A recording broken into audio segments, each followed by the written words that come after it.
We've talked a lot on the programme about the human impact of war, but how does it affect a country's cultural identity? Have a look at this. Well, this is a 13th century building in Gaza, historically significant and close to the Strip's Great Omari Mosque. But look at the picture here. The building was largely destroyed in an Israeli attack in July this year. Lebanon's cultural heritage is also a threat from conflict. Its iconic Roman remains in Baalbek, which has stood for 2 millennia, have already been bombed by airstrikes.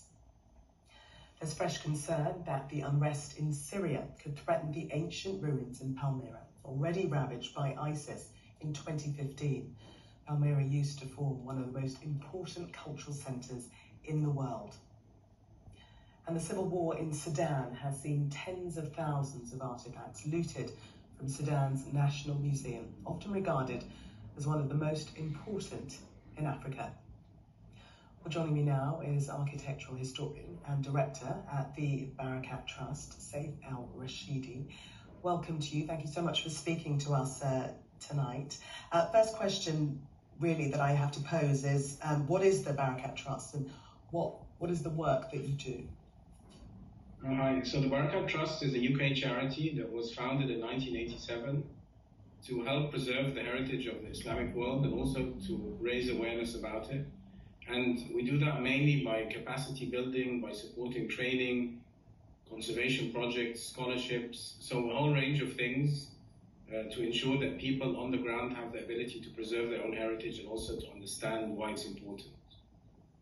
And tell us about some of the works that you've completed in the past. I mean, some of the images that we have of the Gaza Bazaar, before and after actually, but we can talk to that. Tell us about that project. And so the Gaza project actually is a project that we were approached to, and the Munir al-Baz, the conservation architect, approached us in 2020 and said that it was a very important building, that it's the gold market of the city of Gaza, and it was in poor condition, and we gave them the seed funds to do the first phase, which is to understand what needed to be done to document it, to improve the infrastructure because it was leaking.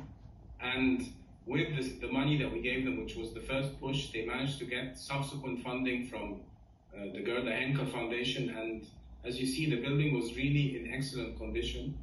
It became a center for local tourism. From the hinterland of Gaza, people were coming. It was a bustling place. Some shops that had shut down reopened. The shopkeepers contributed to the restoration, and it was really thriving and a model of how a historic building can be the hub of a community and bring people together to celebrate their common heritage and enjoy being in a historic building. Unfortunately, as you said and as you show, it was mainly destroyed in July this year. Which is obviously a sad thing, and I think it shows you that heritage can also be a symbol of community, and its destruction can also be the erasure of community identity and a sense of history, I think, of a place. But how does it make you feel when you see the wonderful work that you've done destroyed again?